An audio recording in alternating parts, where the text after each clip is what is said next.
আচ্ছা, এটা একটা ট্রাভেল ওয়েবসাইট অর্থাৎ ফ্লাইট বুকিং ওয়েবসাইটের আমার ইউআই ডিজাইন, যেখানে প্রথম সেকশনে একটা কাভার আছে, যেখানে বোঝা যাচ্ছে এটা হচ্ছে ফ্লাইটের অর্থাৎ ফ্লাইট রিলেভেন্ট একটা ওয়েবসাইট, সেটা বোঝা যাচ্ছে। আর এখানে কয়েকটা মেনু আছে, তো আমি সবগুলো আপনাকে দেখাচ্ছি না, শুধু ল্যান্ডিং পেজটার ডিজাইনটা আপনাদেরকে দেখাচ্ছি, ঠিক আছে? তো দেখতে পাচ্ছেন এখানে মেনু আছে, উপরে তাদের কন্ট্যাক্ট ইনফরমেশনগুলো থাকবে, ঠিক আছে? তারপরে এখানে একটা কন্ট্যাক্ট বাটন আছে, যেটা দিয়ে কন্ট্যাক্ট ফর্মে যাবে। আচ্ছা, তারপর এখানে তারা কি কি সার্ভিস দিবে সেগুলো আমি রাখার ব্যবস্থা করেছি।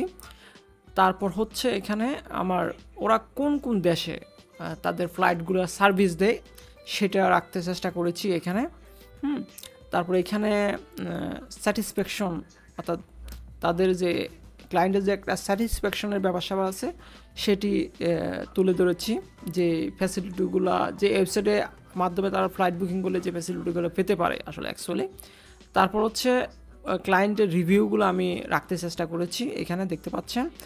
তেমনই এখানে একটা নিউজ লেটার জন্য সাবস্ক্রাইব করার জন্য, অর্থাৎ নতুন নতুন ফ্লাইটের কোনো অফার আসলে, তারপর প্যাকেজ আসলে তারা যেন এই অফারগুলো পায় তাদের ইমেলে, সেটা যারা সাবস্ক্রাইব করে রাখবে তাদের। আর এখানে হচ্ছে সোশ্যাল মিডিয়াগুলো রেখেছে, একেবারে একটা সিম্পল ডিজাইন আমি করেছি, এখানে দেখতে পাচ্ছেন। দেখতে পাচ্ছেন আমি করেছি। তারপর এই ডিজাইনটাকে আমি মোবাইল ভার্সনে কীভাবে দেখা যাবে সেটিও আমি রেখেছি, মোবাইল ভার্সনে কিছু মিনিমালিস্টিক করেছি এখানে দেখতে পাচ্ছেন।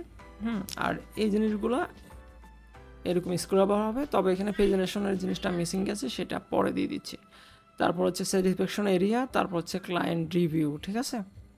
ওকে। তবে আমি আরেকটা জিনিস এইখানে রেখেছি এই জায়গায়, যেটা এখানে দিনে যেটা আমার রিয়েল ওয়েবসাইটে আছে সেটি আপনাদেরকে দেখাচ্ছি। সেটা হচ্ছে, তো ইউআইটা ডিজাইনের পরে ক্লায়েন্টের কিছু রিকোয়ারমেন্ট আমি ফুলফিল করতে চেষ্টা করেছি। তারা চাইছিল এখানে একটা সুন্দর একটা রিয়েলিস্টিক ফটো দেওয়ার জন্য, তো আমি কি করেছি ব্যাকএন্ড থেকে কভার ইনসার্ট দেওয়ার ব্যবস্থা করেছি, তবে এটাকে আমি আরেকটু ইমপ্রুভ করবো অ্যাকচুয়ালি। তারপর এখানে ফিল্টার অপশন রেখেছি, যেটা হচ্ছে কোথায় থেকে যাবে, কোথায় থেকে যাবে আর কোথায় যাবে, তারপর হচ্ছে কখন যাবে, কখন সে ফিরতে চাচ্ছে, ঠিক আছে? এরকম দুইটা জিনিস রেখেছে। তারপর হচ্ছে এখানে প্যাসেঞ্জার সিলেক্ট করার অপশন রেখেছি, এবং প্যাসেঞ্জারের ক্লাস, কোন ক্লাসের প্যাসেঞ্জার যাবে সেটা আমি অ্যাড করার ব্যবস্থা করেছি, দেখতে পাচ্ছেন।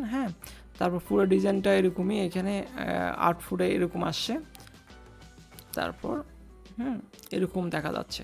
অর্থাৎ ফুল জিনিসটা আমি নেক্সট.js-এ নিয়ে আসছি। তো এটা ফিল্টারিং করলে একটা ফ্লাইট ওইখানে যাবে, তো সেটা আমি এখন এখানে দেখাচ্ছি না, পরে দেখাবো। তাহলে আমার মূল ডিজাইনে আমি চলে আসি, এখানে এই যে মোবাইল ভার্সনটাতে একবার সিঙ্গেল পেজে দেখাচ্ছি।